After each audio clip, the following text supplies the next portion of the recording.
시청자 여러분 안녕하십니까? 제20대 대통령 선거를 앞두고 국민연금 개혁에 대한 목소리가 커지고 있습니다. 그동안 저출산 고령화에 따른 재정 악화로 국민연금 개혁의 필요성은 꾸준히 제기됐지만 정치권에서는 표를 이식해 연금 개혁을 제대로 추진하지 않았는데요. 최근 한 경제연구소의 발표에 따르면 지금의 추세가 계속될 경우 2030 세대는 재정 악화로 연금을 받을 수 없다는 최악의 전망까지 나오고 있습니다. 오늘 시사톡톡에서는 고갈이 예고되는 국민연금 상황을 점검하고 앞으로 필요한 개혁 방안에 대해 논의하는 시간 마련했습니다. 또 대구의 60세 미만 방역 패스 효력 정지 소식 등 지난 한 주간 주목할 만한 뉴스도 살펴봅니다.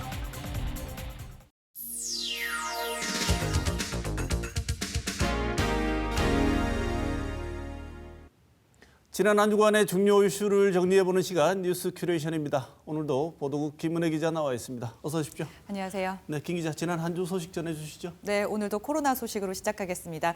전국에서 처음으로 대구에서 성인을 대상으로 한 방역 패스 효력이 정지됐습니다. 대구지방법원 행정일부 차경환 부장판사는 대구 시민 300여 명이 대구시장을 상대로 낸 방역 패스 의무화 고시 집행 정지 신청을 일부 받아들였습니다. 지난 18일 공고한 대구시 고시에 따라서 식당, 카페는 접종 증명 및 음성 확인제 의무 적용 시설로 지정이 돼 있었는데요. 재판부는 이 고시 중에서 60세 미만에 대해서 식당이나 카페를 출입할 때 적용됐던 방역 패스를 이 사건의 본안인 방역 패스 처분 취소 행정소송 판결 선고일로부터 30일 되는 날까지 효력을 정지했습니다. 이번에 고시 집행 정지 신청을 한 쪽에서 이 방역 패스 처분 취소 행정소송도 함께 낸 상태거든요. 이 본안 소송이 얼마나 걸릴지 모르는 상태이기 때문에 사실상 폐지라는 견해가 많습니다. 그리고 12살에서 18살 사이 청소년을 대상으로 한 방역 패스도 같은 기간 효력을 정지했습니다. 이 청소년 방역 패스 집행 정지는 서울 등 타 지역 법원에서도 결정이 된 바가 있지만요. 이 성인을 대상으로 한 식당, 카페 방역 패스 일시 정지는 전국에서 처음입니다. 하지만 유흥시설 5종 그리고 노래 연습장이나 PC방, 실내 스포츠 경기 시설에서의 방역 패스는 지금과 같이 동일하게 유지가 됩니다. 네, 재판부가 이런 판단을 내린 근거는 뭔가요? 재판부는요, 방역 패스는 공익적 목적과 수단의 적합성이 인정되는 측면이 있지만 방역 패스로 인해서 미접종자에게 정서적 고통을 일으키고 기본권을 제약하는 정도가 과도하다고 봤습니다. 또 중증 화율이 낮고 사망 사례가 거의 없는 청소년을 대상으로 한 방역 패스도 합리적인 근거가 있다고 보기 어렵다 이렇게 판시를 했습니다. 60세 미만으로 한정한 것은요. 이 현재 방역 당국의 방역 정책이 60세 이상의 고위험군이나 기저질환자를 중심으로 운영되고 있는 점을 감안했다고도 밝혔습니다. 네, 지난 19일이죠. 사회적 거리두기 개편이 있고 그때 나온 조치에 따라서 QR코드를 둘러싸고 이게 좀 헷갈린다 이런 얘기들이 많았는데 네. 이제 대구에서는 60세 미만은 QR코드나 이런 거 찍고 들어갈 적용할 게 이제 없어진 거죠? 예, 그렇습니다. 지난 19일부터 동선 파악을 위한 출입명부 작성이 중단되면서요. 백화점이나 대형마트, 학원, 독서실, 영화관 등이 출입명부 의무시설이었는데 여기에서 안심콜, 수기명부, QR코드가 중단이 됐습니다. 하지만요. 식당, 카페, 유흥시설 그리고 실내 체육시설 등 11개 업종에서는 기존처럼 QR코드나 쿠브 앱, 종이 증명서 등을 이용을 해서 이 백신을 접종했는지 확인을 해야 했습니다. 이 출입 명부와 방역 패스를 착각을 해서요. 현장에서 이 QR 인증을 해야 되니 말아야 되니 이런 혼란이 있다. 이런 기사들이 나오는 상황이었는데요. 이제 대구에서는 60세 미만은 QR 인증을 안 해도 되는 겁니다. 현장에서는요, 편하다 이런 반응이 나왔지만 일부에서는 시기상조다, 좀 방역에 나쁜 신호가 될 것이다. 그런 우려가 있는 것 같다라는 시민들의 목소리도 있었습니다. 대구가 3차 접종률이 좀 낮은 편인데요. 이제 3차 접종을 안 해도 되지 않냐, 방역 패스가 없어졌기 때문에 이런 말들이 벌써 나오고도 있습니다. 확진자 수가 폭증을 하고 있지만요.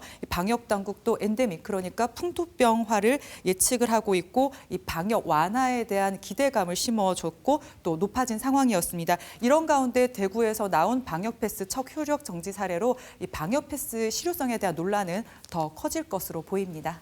네, 지금 진행되는 상황을 보면 전국적으로도 방역 패스에 대한 결론이 조만간 곧 날 것으로 보이네요. 네. 네, 다음 소식 전해주시죠. 열흘 앞둔 대선 박빙 판세가 이어지면서 이 각 후보와 진영을 향한 말들이 난무하고 있습니다. 네, 선거운동 초반 국민의힘 윤석열 후보는 자신의 적폐 수사, 정권 심판 발언을 정치 보복이라고 비판을 하자 청와대와 여당을 히틀러, 소련 공산주의자라면서 비판을 했습니다. 민주당 이재명 후보는요, 살아있는 소 가죽을 벗기는 행사와 관련한 윤 후보의 주술 관련 의혹을 제기를 하면서 자신은 주술사의 말을 듣지 않는다 이렇게 이야기를 했습니다. 네, 지금 여야의 각 후보들 본인들만 이러고 있는 거 아니죠? 네, 그렇습니다. 대표들부터 나서서 험한 말들이 나오고 있는데요. 이 상대 후보와 진영을 향한 조롱, 과격한 표현이요. 연일 언론사들의 헤드라인으로 뽑히고 있습니다. 무속 의혹과 배우자 법인카드 의혹에 각각 화력을 집중한 민주당과 국민의힘은요. 소, 가축, 구판, 기생충, 가족, 짐승, 쥐, 소, 온갖 동물들을 소환해가면서 원색적인 표현을 이어갔습니다. 그리고 단일화로 감정선이 나빠진 야권도요. 서로 거친 말을 내뱉고 있는데요. 안철수 후보가 유세 차량 사고로 숨진 고인의 유지를 받들어서 대선 완주 의사를 밝히자 이준석 대표가 갑자기 숨졌는데 유지는 어떻게 확인하냐. 국민의당 유세차 운전자는 유서 써놓고 일하냐. 이런 말을 해서 비판을 많이 받았고요. 또 국민의당이 이 대표를 향해서 막말로 쾌감을 느끼는 항문기 단계 수준이다 이렇게 얘기했더니 이준석 대표가 막말이 심하다 이런 식으로 또 얘기를 받아쳤죠. 그리고 이 대표는 안 후보가 단일화에서 더 우세하다 이런 말을 한 거가 있는데 그 기사를 공유하면서요. 댓글로 리을, 이응, 크크 이 네 글자만 치세요라는 말을 남겼어요. 이게 리얼을 뜻하는 리을, 이응 그리고 크크인데요. 그러니까 상대 논리를 조롱할 때 쓰는 온라인 커뮤니티 단어입니다. 당 내부에서도 이건 좀 아니지 않냐 이런 말이 나오고 있다고 하는데요. 요즘에 보면 정치를 통해서 신조어를 배우고 있다 이런 느낌이 들 정도입니다. 네, 지금 대선 운동이 공식적인 운동 기간에 전환점을 돌았잖아요. 네. 그랬는데 이 대표가 하는 행동을 보면 하지 말라고 경계령을 내린다고 해서 잦아들까라는 의심이 들 수밖에 없는 것 같은데 네. 정말 최근 진행되고 있는 걸 보면 정말 역대급 비호감 대선이라는 게 정말 실감이 나네요. 입증을 하는 것 같죠. 네. 그런 지적을.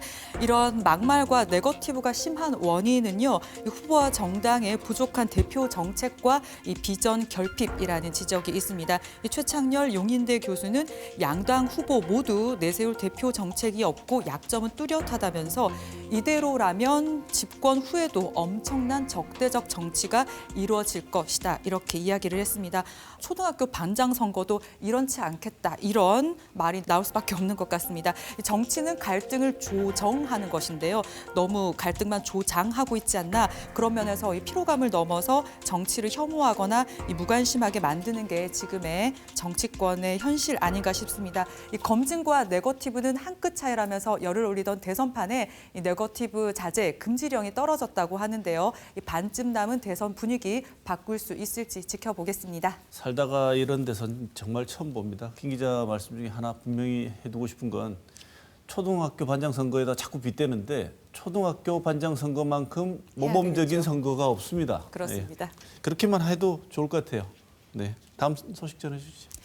경북 경산에서 학교폭력 가해자 피해자 분리가 제대로 이루어지지 않으면서요. 또 다른 피해가 우려되고 있습니다. 지난해 11월 경산의 한 중학교 3학년 학생 A군이 같은 학년 B군에게 심한 폭행을 당했습니다. 턱뼈가 부러지는 등 전치 8주 중상을 당해서 큰 수술을 받고 긴 기간 치료를 받았습니다. 가해자 B군은요, 다른 친구를 시켜서 이 폭행 영상을 촬영하고 이걸 SNS에 퍼뜨리기도 했다는데요. 학교폭력심의위원회는 피해 정도가 심각하고 앞으로 폭력이 지속될 가능성이 높다고 보고 이 B군에게 강제 전학 조치를 내렸습니다. 그런데요, 반년도 지나지 않아서 가해자와 피해자가 같은 학교에 다니게 됐습니다. 고등학교로 진학을 하면서 벌어지게 될 일입니다. 이런 경우에는 고등학교로 진학을 하게 되어도 피해자 보호 조치는 여전히 지속돼야 되는 거 아닌가요? 예, 그렇습니다. 학교폭력 예방법 시행령 20조 4항은요. 교육감 또는 교육장은 전학 조치된 가해 학생과 피해 학생이 이 상급 학교로 진학할 때는 각각 다른 학교로 배정해야 한다라고 돼 있습니다. 하지만 경사는 비평준화 지역입니다. 이 교육당국이 학생을 배정하지 않고 학생이 지원하는 입학 전형을 통하기 때문에 경북교육청은요. 교육당국이 배정을 하지 않았기 때문에 강제로 전학을 시킬 수 없다. 이런 입장입니다. 교육청이 대신에 가해자 비군을 상대로 진학을 계속 설득하고 있다고는 하지만요. 큰 변화가 없으면 며칠 뒤에는 같은 학교로 진학을 하게 됐습니다. 학교 폭력도 갑질도요. 괴롭힘도 가장 중요한 첫 번째 대응이 바로 가해자와 피해자 분리인데요. 학교가 달라졌다고 그리고 시간이 지났다고 해서 피해가 회복됐다고 보기 어려울 뿐만 아니라 갈등의 소지가 계속 이어질 우려가 있는 만큼 좀 교육당국이 너무 소극적으로 법을 해석한 거 아니냐 이런 비판 지적에 대해서도 좀 귀를 기울여야 될 것 같습니다. 이 비평준화 지역이라고 해서요. 학년 말 학교 폭력의 사각지대가 되어서는 안 될 것 같습니다. 지금까지 이번 주 주목할 만한 뉴스 짚어봤습니다. 2년 8개월, 근 3년에 가까운 시간 동안 뉴스 큐레이션을 함께 해온 김은혜 기자가 오늘 이 시간을 끝으로 보도국으로 복귀를 하게 됐습니다. 김은혜 기자가 시청자 여러분께 인사할 수 있는 시간을 드려야 되겠죠? 네. 김 기자? 즐겁게 방송을 했고 좋은 소식을 전해드리려고 했지만 참 많은 일들이 있었던 것 같습니다. 저는 이제 취재 현업으로 복귀를 합니다. 좋은 뉴스로 찾아뵙겠습니다. 고맙습니다.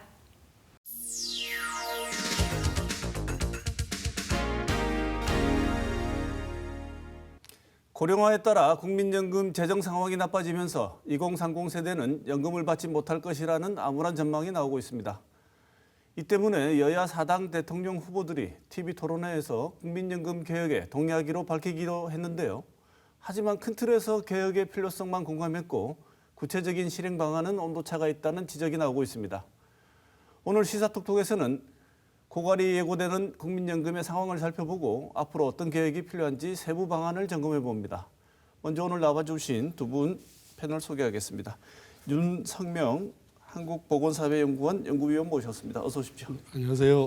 신창환 경북대학교 사회복지부 교수 모셨습니다. 어서 오십시오. 네, 안녕하세요. 네. 얼마 전에 나온 보도에 따르면 연구 결과 보고서를 인용한 보도에 따르면 신문 기사 제목들이 다소 충격적으로 좀 뽑혀 나오기도 했습니다. 2030 세대 앞으로 한 푼도 못 받는다.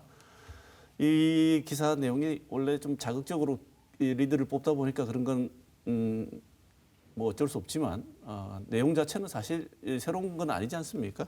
그래서 국민연금 현재 상황 먼저 진단을 한번 해보고 토론을 시작하도록 하겠습니다. 먼저 윤석명 연구위원께 여쭤보겠습니다. 국민연금 정말 한 푼도 못 받는 상황이 올까요? 뭐 이제 한경연 연구 결과가 이제 1990년생 연금 못 받을 수 있다 이제 이런 식으로 언론에서 크게 보도가 됐는데 이제 그 맥락을 좀 정확하게 살펴볼 필요가 있을 것 같습니다. 네. 그 우리 연금 제도에 대해서 한쪽에서는 지나친 낙관주의, 또 한쪽에서는 이제 또 뭐 저는 그게 뭐 지나친 비관주의라고 생각은 안 하는데 어쨌든 뭐 숫자는 정직한 거 아니겠습니까? 네. 연금 제도란 돈이 들어오고 나가는 문제인데 제가 1차, 2차, 3차, 4차 국민연금 재정 개선을 다 참여했고 또 재정 안정 방안을 담당하고 있었는데요.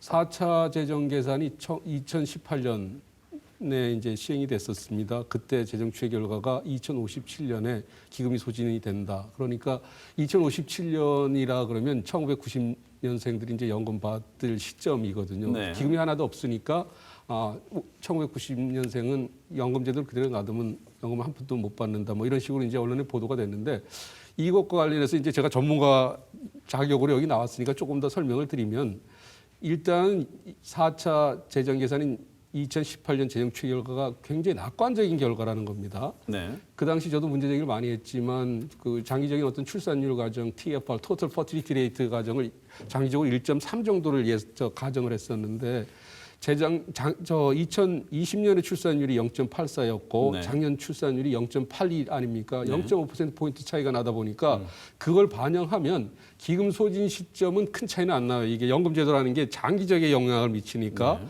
기금이 소진된 이후 시점부터는 추락하는 건 날개가 없다 이런 현상이 나타날 네. 수 있는 거죠. 그러니까 낙관적이라고 제가 주장하는 2018년에 4차 재정 전망도 2057년 기금이 소진된 이후에 보통 저희가 70년의 재정평가 기간을 보거든요. 그러니까 2018년에 70년을 더하면 2088년이 되겠죠. 57년에 기금이 소진된 시점부터 2088년까지 누적 적자가 경상가격이긴 합니다만 1경 7천조 원에 달하고 있습니다. 네. 지금의 이제 나빠진 어떤 사회경제 환경을 반영한다 그러면 그 누적 적자는 2경이 넘어갈 것 같아요. 근데 이 부분에 대해서 얘기를 안 하고 있어요. 그냥 뭐 정치인들도 그냥 한쪽으로 밀어놓고 전문가분들도 뭐 나라가 운영하는 제도인데 연금 못 받을 일 있겠냐, 왜 이렇게 공포 마케팅을 하냐 이런 식으로 이제 문제제기를 하는 분들이 있는데 그렇게 지나치게 뭐 낙관적인 말씀을 할 게 아니라 뭐 지금의 의사결정하는 분들은 사망할 때까지 연금을 받겠죠. 그러니까 자기들이 위주로 생각을 하면서 이 괜찮다 이런 식으로 이게 우리가 1998년 보험료 9% 올린 이후에 지금 24년 동안 단 1%포인트도 못 올렸거든요. 이 문제를 공론화하려다 보니까 한 경련 또 언론에서도 1990년생은 연금 한 푼도 못 받는다. 그렇게 이제 뉴스가 나오면서 또 많은 우리 사회적인 어떤 관심을 유도하지 않았겠습니까? 그런 관점에서 보시면 될 것 같습니다. 네. 그런데 그 내용도 보도도 충격적이었는데 우리 윤 연구위원님 보시기에는 그것마저도 낙관적이라고 보시는 거죠? 네, 맞습니다. 네. 신 교수님. 예. 기금 고갈 예상 시기가 지금 윤 연구위원님 말씀하신 연도가 되어 있는데 이 시간 지금처럼 받을 수 없는 건 물론이고 아예 한 푼도 못 받는다는 예고가 나왔는데 언제라고 보통 예측하고 있습니까? 예, 뭐 아까도 좀 전에 윤 연구위원께서 말씀하셨지만 최근에 가장 발표된 이제 2020년 국회 예산정책처가 발표한 4대 공적연금 장기 재정 전망 추계에 보면은 이제 국민연금이 2039년에 적자로 전환이 되고 2055년에 소진될 것으로 전망한다 이렇게 발표를 했고요. 네. 그리고 요 발표를 이제 얼마 전에 한경연에서 이제 그런 타이틀로 자극적인 타이틀로 뽑아서 언론에 이제 발표가 된 겁니다. 근데 이제 그런 시점을 본다면 어차피 지금 많은 연구 결과들이 또 추세들이 50년에서 60년 사이에 기금이 고갈되는 걸로 지금 추정하고 있고요. 네. 네. 그 시기가 거의 특정이 가능한 이유가 연구위원님 설계 당시부터 적게 내고 많이 받는 구조로 되어 있으면 당연히 고갈은 예정되는 상황 아니겠습니까? 그러면 반드시 보완이 필요해서 수정을 하지 않으면 고갈은 갑자기 닥친 놀라운 일이 아니라 이미 다 알고 있었던 이야기인데 그래서 수정이 필요하다는 얘기도 많았지요. 근데 왜 안 됐다고 보십니까? 일단 우리가 1988년에 국민연금을 처음 10명 이상을 고용한 사업장으로 도입을 했거든요. 네. 근데 이 제도가 말이 1988년에 도입됐지 1970년대 초에 도입하려고 그랬어요. 그런데 석유 파동이 터지면서 경제 여건이 안 좋으니까 미루다 1988년에 도입된 거거든요. 네. 제가 왜 과거 얘기를 소환하냐면 우리 국민연금 제도는 그 서구사에서 뭐 2차 세계대전에 가장 장밋빛 전망이 팽배하던 가장 연금 역사 중에서 가장 좋던 시절에 가장 많이 주는 제도를 도입을 네. 했다는 겁니다. 소득 대체율 70%라는 건 뭐 근로기간 동안에 월급 대비 한 70%를 연금으로 지급한다는 건데 보험료를 3%로 시작을 했어요. 네. 그걸 아무리 적게 잡아도 보험료 한 25% 걷어야 될 제도를 보험료는 3%로 시작했거든요. 그래서 그나마 9%까지는 그래도 좀 한 10년 만에 올렸습니다. 그런데 이제 그 이후 재정 안정 부분에 대해서 이제 전문가보다는 정치인들하고 이해관계자들이 참여를 하다 보니까 이거 괜찮은데 왜 자꾸 공포 마케팅 하나 등등 이러면서 이제 정치적 논란이 생겼고 전에는 복지에 대해서 일반 국민분들도 잘 모르셨는데 이제 기초연금 등등에서 현금을 지급하니까 이제 많은 분들이 이제 그걸 본 거예요. 그러니까 개혁함으로써 지금 적게 받는 건 고통스럽지만 한쪽에서는 괜찮다 그러면서 세금 걷어서 기초연금 같은 걸 지급하니까 우리 국민연금도 나중에 세금 걷어서 지급하면 되지 뭐 지금부터 이 난리냐. 적립금이 900조 있는데 네. 지금은 급한 건 재정 안정이 아니라 우리나라 높은 노인 빈곤율에 대해서 어떤 적절한 대책을 마련하는 게 중요하다. 이런 식으로 서로 뭐 제가 볼 때 물타기인데요. 네. 하여튼 정치권이나 또 전문가들 사이에서 갑론을박을 하다 보니까 이 내막을 잘 모르는 분들은 괜찮은데 왜 자꾸 당신들은 문제 있다 그러냐. 그러면서 20몇 년을 그냥 이렇게 허송세월한 것 같습니다. 네. 지금 방금 노인빈곤 말씀하셨는데 신 교수님 노인빈곤 문제와 관련해서도 그것도 지금 당장 우리가 해결해야 되는 굉장히 급한 불이지만 그것과 연결되어서 국민연금을 살펴볼 필요가 있을 것도 같은데 어떤 측면에 주의를 해야 될까요?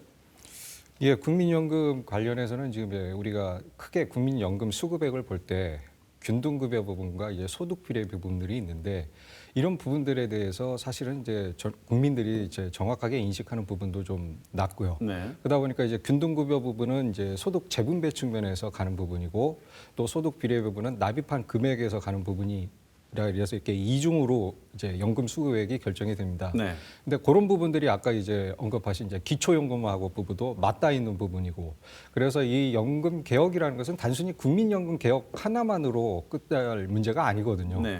전반적인 노후소득 보장 체계라는 측면에서 봤었을 때 기초연금, 국민기초생활보장제도 또 개인적으로 하고 있는 퇴직연금, 개인연금 이런 모든 다층적 노후소득 보장 체계와 같이 고려해야 될 문제라고 네. 봅니다. 네. 그래서 지금까지 이 눈에 띄는 부분만 정치인들이 관심을 주다 보니까 아무래도 뒤로 밀린 측면이 있다고 말씀을 주셨는데 그렇다면 이제 구체적인 연금 개혁의 핵심 쟁점 내용들을 한번 짚어봐야 될 것 같습니다. 신 교수님 방금 말씀 주신 것처럼 이 국민연금이 단순히 이 연금 하나의 문제가 아니고 우리 사회 전반 특히나 노인 빈곤 문제를 비롯한 많은 문제와 연결되어 있는 문제 아니겠습니까? 그래서 보통 얘기할 때 당장 내는 보험료율과 그다음에 나중에 받게 되는 금액, 소득 대체율 얘기를 많이 하는데 자세하게 정확하게 어떤 의미를 가지고 있는지 이 연구인님께서 말씀을 좀 주시죠. 예, 이번은 제가 드릴 말씀이 좀 길어질 수 있을 것 같은데 네. 우리나라에서 굉장히 잘못된 팩트가 알려지고 있고 그걸 정치인들이나 또 일부 이제 지금 약간 정치적으로 오염된 집단들이 그걸 널리 퍼뜨리다 보니까 언론에서도 그게 사실인 줄 알고 네. 있습니다. 일단 우리 뭐 웬만하면 다 알잖아요. 우리가 OECD 회원국 중에서 노인 빈곤율이 최고다, 탑이다 이렇게 알려져 있는데 우리나라의 모든 문제는 평균의 함정입니다. 뭐 여기 교수님들 두 분 계시지만 우리나라 공무원 사학군인연금은 일본이나 독일보다 연금 액수가 더 많습니다. 그분들이 또 사망하신 배우자분들이 또 예전 70%지만 지금 60%또 유족연금을 받지 않습니까? 그분들이 왜 빈곤하겠습니까? 그리고 뭐 대기업 임원 지내신 분들 또 국민연금도 88년부터 가입한 대기업에 있는 분들은 국민연금 외에도 퇴직연금 아까 우리 교수님 말씀한 퇴직연금 또 개인연금도 가입해 있습니다. 네. 그러니까 제가 지금 말씀드리려는 건 뭐냐면 우린 평균적으로 노인 빈곤율이 40%가 넘어서 OECD 뭐 3배가 넘고 4배가 된다. 그러니까 모든 자원들 이상 급하게 노인 빈곤율을 떨어뜨리는 쪽으로 가자. 이런 어떤 명분화의 기초연금이 도입이 됐는데 네. 실제 우리나라의 노인들의 소득과 자산 실태를 보면 전체 노인들을 1분위 2부터 4분위로 분류했을 때 2, 3, 4분위는 젊은 층보다 훨씬 부유하게 나타나고 있어요. 이건 알려지기가 싫은 거예요. 이걸 알려주면 지금처럼 선거 때마다 기초연금 10만 원씩 올린다는 얘기를 할 수가 없잖아요. 네. 노인 70%에 대해서. 진짜 우리가 신경 써야 될 분, 언론 카메라에 많이 나오는 분들, 리어카 힘들게 끄시면서 폐지 주시는 분들은 전체 노인의 한 3분의 1, 4분에 해당되는 절대 빈곤에 노출된 집단들이라는 거죠. 네. 근데 우리나라는 묘한 게 노인 빈곤 해소하겠다 그러면서 기초연금을 도입해 놓고서 기초연금 수급자 전체 중에서 3분의 1은 OECD 기준의 상대 빈곤 개념으로도 빈곤한 노인이 아닙니다. 네. 젊은 층보다도 더 잘 살아요. 그런 분들하고 상대 빈곤보다도 낮은 절대 빈곤, 최소한의 음식물 섭취하기에도 부족한 소득을 갖고 있는 분들을 빈곤하지 않은 분들하고 똑같은 액수를 지금 지급하고 있다는 거예요. 네. 그러니까 지금 기초연금 수급자들이 만 65세가 되면 전체 70%를 지급하고 있지 않습니까? 대상자가 우리가 빠르게 고령화되면서 기초연금 수급자가 빨리 늘어나고 대선 때마다 10만 원씩 올리다 보니까 기초연금은 눈덩이처럼 불어나는데 네. 노인 빈곤율은 안 떨어지고 있다는 거죠. 그러니까 이 부분에 대해서 우리가 일단 팩트 공유를 할 필요가 있고 아까 교수님 말씀 주셨지만 기초연금이 이미 굉장히 비대해졌는데 국민연금에 또 균등 부분하고 소득 비례 부분이 있으면서 이 제도가 설계가 충돌한 부분이 있거든요. 그럼 이걸 아주 이실직고로 하고 제대로 얘기하고 우리가 고통스럽더라도 아까 말씀 주신 국민기초생활보장제도의 생계급여 어려운 분들한테 세금으로 걷어들이는 제도입니다. 그다음에 기초연금 세금 걷어들이는 제도거든요. 네. 국민연금 자기가 보험료 10년 이상 내면 받을 수 있는 제도인데 이 제도 속성이 다르지 않습니까? 네. 지금 심지어 우리는 어떤 부분이 있냐면 국민연금에 10년 이상 가입하면 최대 기초연금을 50%까지 감액하도록 돼 있어요. 네. 뭐 대선 때 급하게 공약을 만들다 보니 연금을 주기로 했는데 이게 대책이 없다 보니까 이상한 제도들이 이렇게 들어가 있다는 거죠. 그러면 국민연금 오래 가입하면 기초연금 절반씩 깎는데 어떤 사람들이 적당한 애매한 위치에 있는 사람들은 국민연금 가입 안 하려고 그럴 거 아닙니까? 네. 이거 보면 전문가들이 보면 코미디도 이런 코미디가 없어요. 그런데 이런 부분은 싹 숨겨놓고서 선거 때만 되면 우리나라 노인빈곤이 OECD 행복 최고니까 10만 원 더 올려드리겠습니다. 국민연금 재정 안정하자 그러면 적립금이 900조나 있는데 걱정도 팔자 이러면서 괜찮아 그러면서 그 허송 세월을 20몇 년간 했다는 겁니다. 이 점에 대해서 신 교수님 어떻게 생각하십니까? 예, 뭐 상당 부분 이제 합리적인 의견이라고 보이고요. 노인 빈곤을 완화하기 위해서 사실은 이제 노무현 정부 때 기초연금을 도입을 했었습니다. 근데 사실은 거기에 왜 이제 연금이란 말이 붙느냐, 그것도 사실은 처음에 이제 논란이 있었거든요. 네. 근데 아까 좀 전에도 말씀드렸듯이 이제 균등급여변 소득 재분배 측면에서 최소한의 생계를 보장하기 위해서 그 이제 연금을 도입하는 측면이 있다 보니까 그거를 이제 학문적으로 뭐 기초 부분 또 소득 비례 부분 이렇게 나누는데 기초 부분이 워낙 이제 부족한 상황이고 연금 가입자가 워낙 적다 보니까 그 부분을 이제 기초연금이라는 명목으로 도입을 해서 이제 지금까지 왔고 아까 말씀하신 대로 이제 계속 정치적으로 이것들이 이제 선거 때마다 이슈가 되면서 기초연금을 계속 올려가는데 그러다 보니까 이제 정말 필요한 절대 빈곤 노인 계층들에 있어서는 오히려 기초연금을 받게 되면 그 액수만큼 네. 생계급여는 또 삭감이 됩니다. 그러다 보니까 이제 줬다 뺐다 뺏는다 이런 식의 이제 비아냥이라든가 정부에 대한 비판이 이제 나오기도 해서 논란이 있었는데요. 이제 그런 부분들이 상당히 이제 충돌이 되고 있고 저는 뭐 개인적으로 학생들의 수업할 때 이런 얘기도 하는데 우리나라의 복지제도는 약간 좀 이제 좋게 말하면 미국 그 서양에서 퀼트라고 하죠. 천을 이제 갖다 붙이는 네. 약간의 이제 필요할 때마다 그때그때 그냥 갖다가 제도를 만들다 보니까 제도 간의 정합성이 안 맞고 그러면서 이제 빈곤 효과는 또 빈곤을 줄이려는 효과는 효과대로 보지 못하면서 재정은 재정대로 악화되는 그런 것들이 이제 악순환이 반복되는 것 같습니다. 네, 신 교수님 퀼트라고 하셨는데 그걸 비판하는 쪽에서는 누더기라고 합니다. 예, 제가 이제 누더기라는 표현을 좀 쓰긴 그래서 예, 네. 그렇게 썼습니다.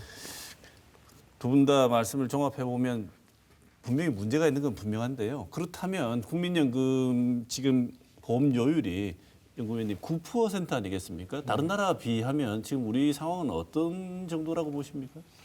제가 이제 이 연금 논의하는 장에서 대표적인 재정 안정론자라서 또 저 소리야 뭐 또 저를 아는 분들은 그런 소리를 할 수도 있을 것 같은데 네. 우리가 OECD 회원국이라는 걸 굉장히 많이 사용하지 않습니까?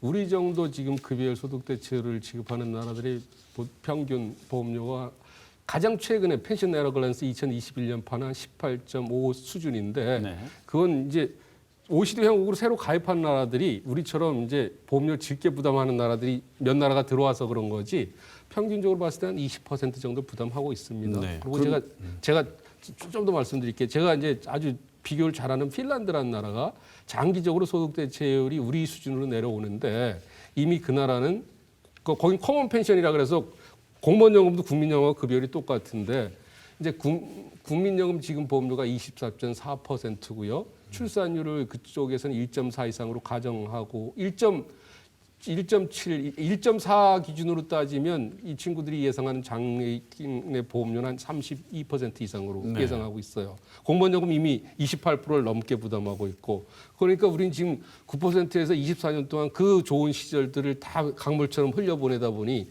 그 눈에는 안 띄지만 그 미래 세대가 부담해야 될 그 부채들이 뭐 엄청나게 쌓이는 거죠. 네.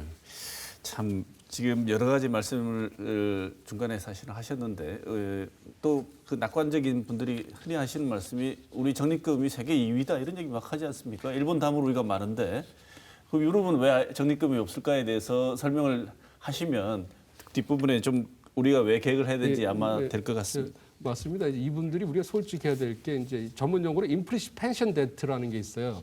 암묵적인 부채라는 거죠. 우리가 보험료는 3% 거두면서 급여율을 70% 주도록 했잖아요. 네. 그럼 보험료를 25% 정도는 걷어야 되는데 3%밖에 안 걷었으니까 매년 22%포인트는 적게 걷은 게 미래 세대 부담으로 가겠죠. 그러니까 정부에서도 발표를 안 하는데 전 발표라고 하는데 안 해요. 네. 정치적 부담스러우니까 저희가 적립금이 국민연금 적립금이 900조가 넘었습니다.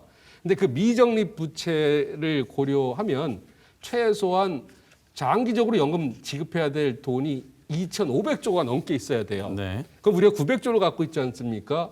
그럼 1,600조가 눈에는 안 나타나지만 미래 세대가 부담할 게 거대한 타이타닉호가 북극해에서 큰 빙하 부딪혀갖고 가라앉은 것처럼 우리 눈에 띄는 900조는 전체 지급해야 될 극히 일부임에도 불구하고 현 세대가 자기들은 손 안 대고 그냥 직계 내고 많이 받으면 좋으니까 900조 있으니까 괜찮아. 나중에 세금 얻어 줄게 이러면서 시간을 보내고 있다.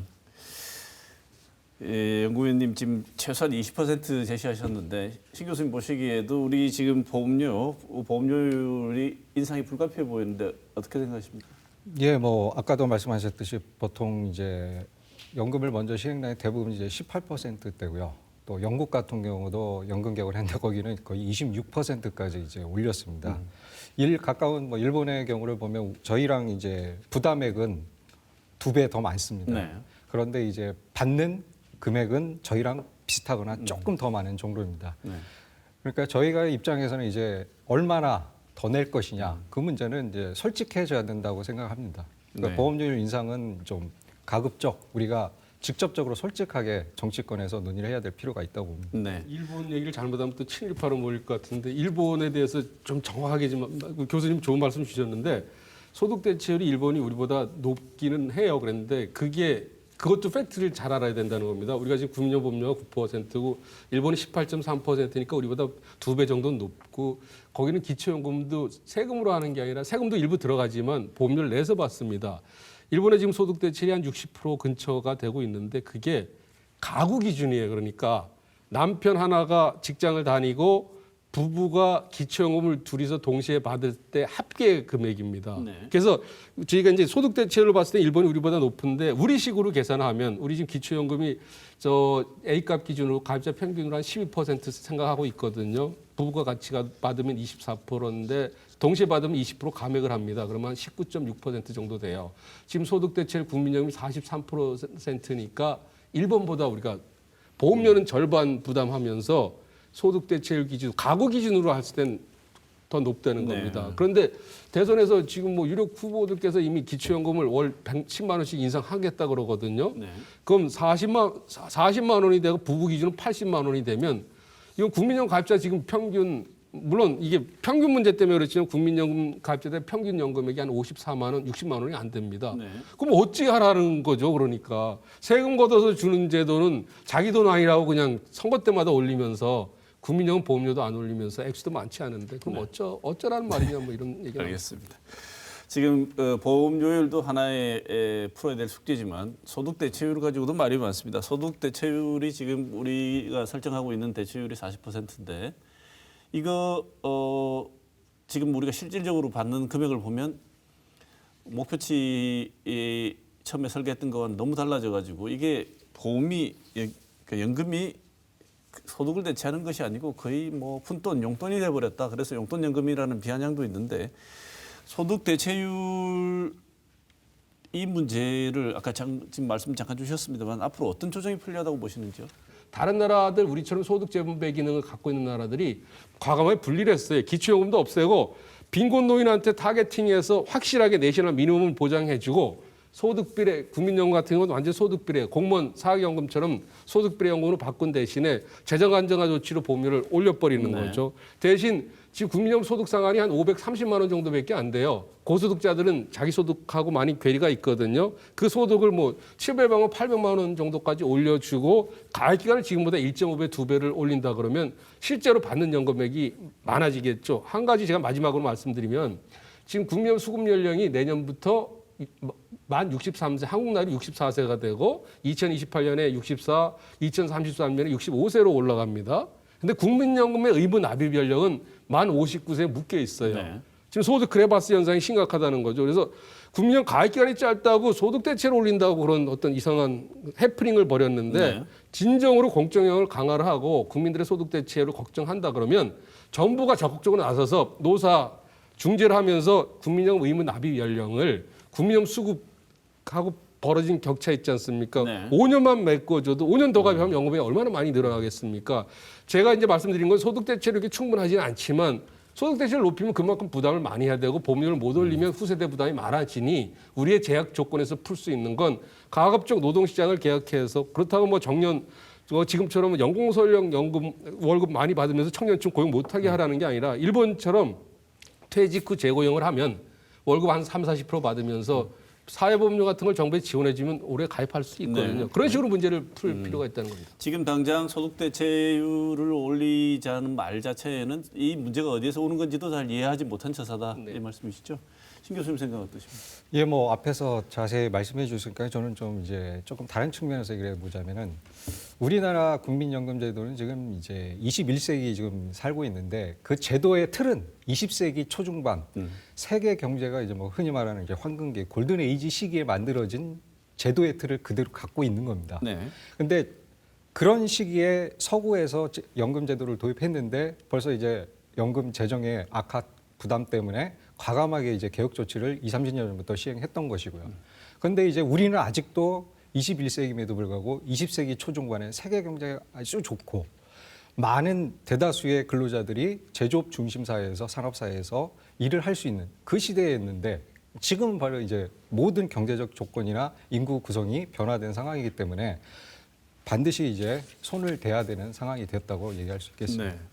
연금이 고갈된다 하더라도 세금으로 받아서 그해 필요한 연금을 세금으로 받아서 연금을 지탱하는 방식, 유럽식 방식, 독일식 방식, 우리도 그때 그렇게 하면 되지 않느냐고 얘기하시는 분들도 있습니다. 독일은 예를 들면 50년 전부터 우리보다 보험료를 많게는 6배, 지금도 2배 넘게 부담하고 있습니다. 중요한 포인트 중에 하나는 독일 연금제도는 일본 연금제도도 마찬가지고 골병이 안 들어 있어요.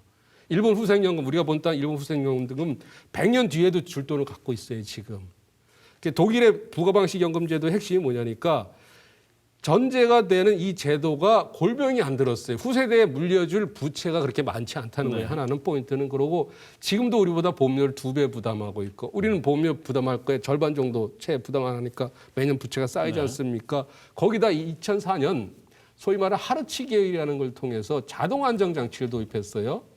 연금제도에 굉장히 부정적인 영향을 미치는 게 출산율이 낮아지고 저 평균 수명이 늘어나면 연금 받는 기간이 늘어나잖아요. 네. 그다음에 경제 성장률이 낮아지면 이 세 가지 요건이 연금제도에 굉장히 부정적인 영향을 미치고 제도 지속 가능성 현저하게 떨어뜨릴 거 아닙니까? 네. 그럼 독일은 Sustainability Factor, 지속 가능성 계수라는 걸 이용해서 매년 이 독일 연금제도가 지속 가능한지를 계산해 해보고 지속이 불가능하다고 판단이 되면 우리는 뭐 헌법에 문제 제기한다 그러는데 연금 수급자를 포함해서 자동으로 연금을 깎아버리는 자동 안정 장치를 도입하고 있어요. 네.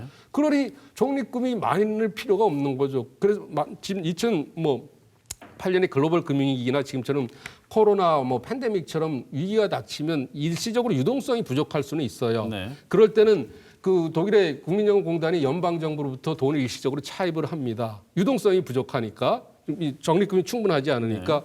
그리고 유동성 문제가 해결되면 다시 독일 정부에 갚는데 대신 거기서 이자만은 안 받고 원금은 이렇게 받도록 돼 있어요. 그걸 갖다 독일은 부가 방식으로 하고 있음에도 멀쩡한데 왜 이 난리 브루스를 치고 있냐 막 이런 식으로 저 같은 사람 많이 공격을 합니다. 네. 그래서 일각에서는 또 해결하는 방법으로 지급 시기를 늦추자고 합니다. 연금 지급 시기를 늦추고 지금 예전에 말했던 노인도 아니지 않느냐, 청년이다. 그러니까 늦추자고 얘기하는데 노인 기준 연령 높여가지고 지급 시기 늦추자는 얘기에 대해서는 신 교수님 어떻게 생각하십니까?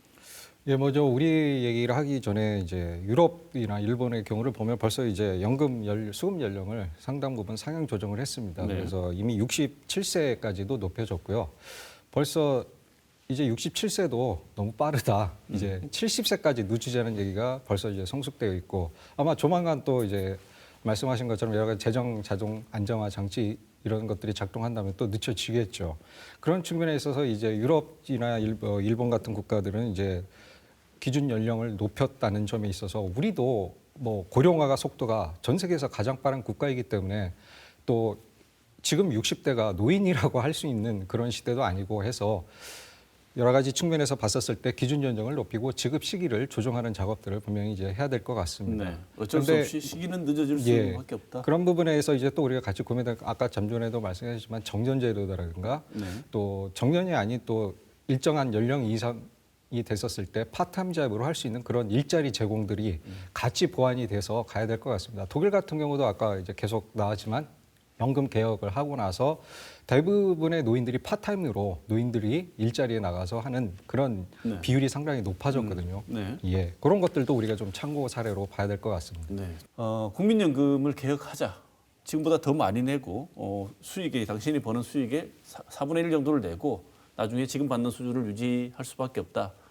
그것도 누구를 위해서 그러냐면 우리 후세대를 위해서. 바로 당신이 아니고 후세대를 위해서. 이렇게 얘기하면 아이고 나는 모르겠다 이렇게 생각할 가능성이 많지 않습니까? 그래서 국민적인 저항이 필연적으로 동반될 것 같습니다. 이런 상황을 설득하거나 타개할 방안이 뭐라고 보십니까? 그러니까 지금 어느 순간부터 우리나라는 전문가를 포함해서 정치인들도 뭐 많은 분들이 솔직하지 못한 부분이 있는 것 같아요.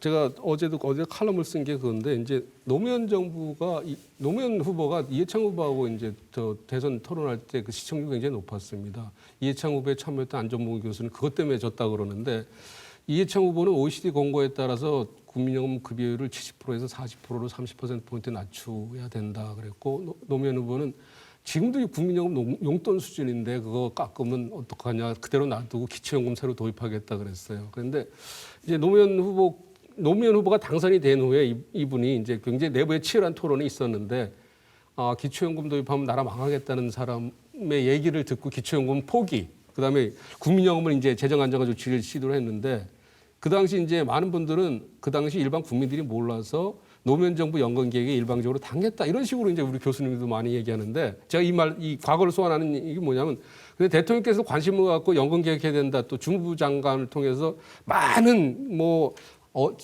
전문가들 노조니 등등 시민단체들하고 대화를 했어요. 이 개혁 안 하면 이거 굉장히 어렵다 그러고 신문사 논소리원 분들하고 식사도 하면서 당신들이 홍보대사가 되라 그러면서 엄청난 노력을 한 결과 그것도 보험료는 못 돌리고 소득 대체율만 깎는 반쪽 개혁을 했다는 겁니다. 네. 지금 우리는 뭐냐면 이 문제가 굉장히 절박함에도 불구하고 괜찮아 다 괜찮다 그러는 거예요. 그러니까 적군이 다리 건너까지 왔는데도 괜찮다 그러고 자기들은 다리 끊고 도망가려고 그러면서 그러니까 이제 제가 말씀드린 건 뭐냐면 지금 MBC에서도 이런 방송 이런 프로를 기획해 주셔서 감사를 드리는데 언론에서 제대로 된 얘기를 하는 전문가들의 소리를 자꾸 우리 사회 공론화를 시키면 또 우리 사회 정치인들이 모두가 다 이렇게 그런 분들만 있는 건 아니지 않습니까? 네. 정치를 또 나라를 위해서 하겠다는 분들이 이 문제를 공론화하기 시작하면 이게 많은 이제 지금은 괜찮다면서 이걸 다 수면 아래 내려놨거든요. 나라가 몇 년 들썩거리더라도 이 문제가 뭔지를 계속 언론이나 전문가들이 문제를 하면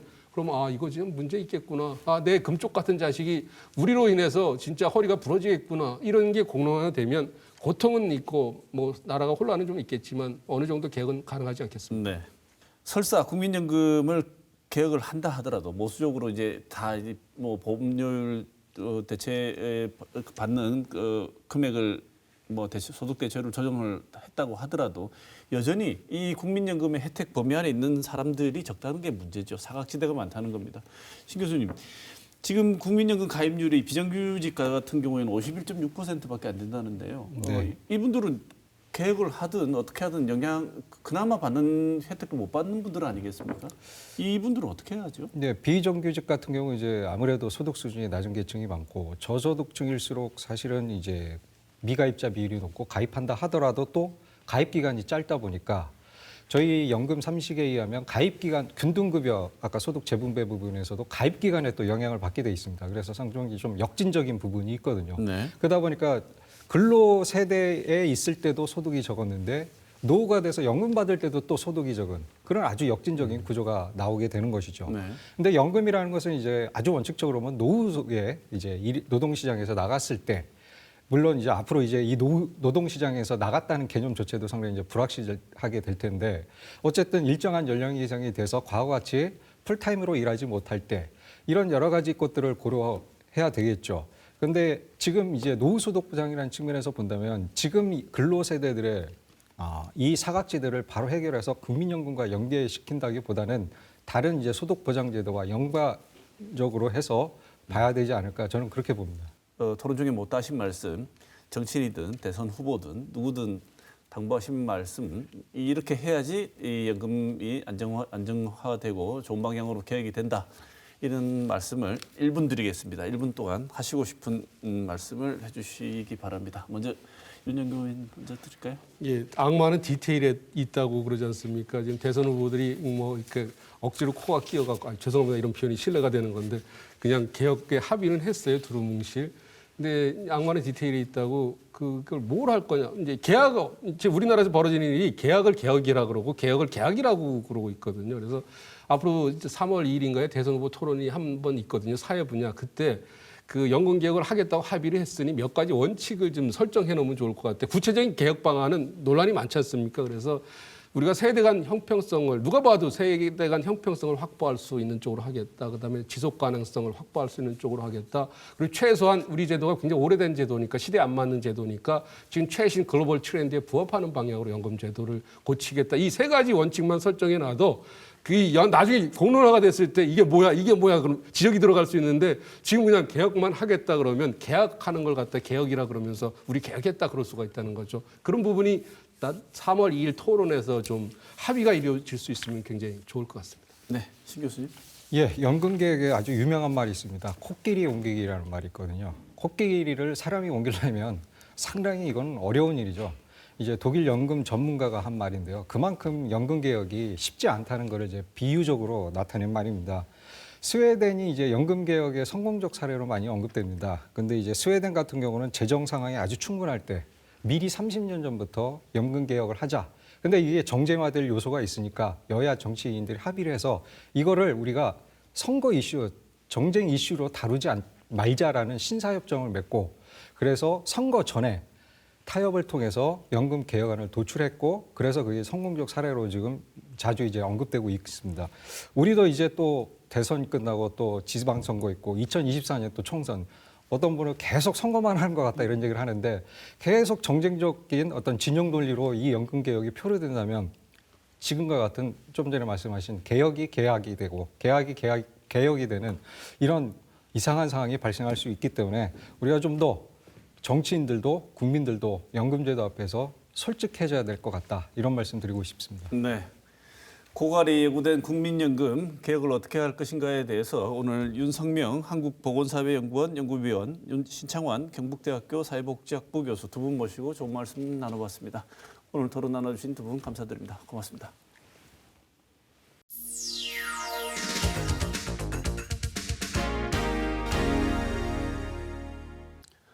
얼마 전 허경영 국가혁명당 대선 후보는 나를 사기꾼 코미디언이라 조롱하더니 이젠 여야 모든 정치인이 따라한다고 말한 적이 있습니다.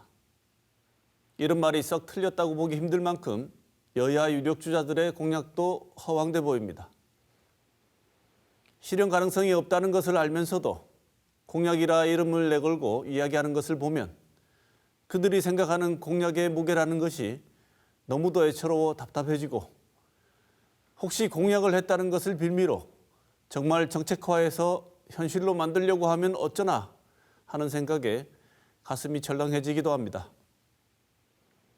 빵과 서커스, 즉 일용할 양식과 놀 수 있는 구경거리를 무상으로 제공하는 것은 로마 시절부터 있던 권력자들의 매표 행위였습니다. 로마 제국 쇠망사를 쓴 에드워드 기번은 로마 멸망의 근본 원인이 탐욕스러운 권력자와 이성적 판단력을 잃어버린 시민들의 합작품이라는 진단을 내놓았습니다.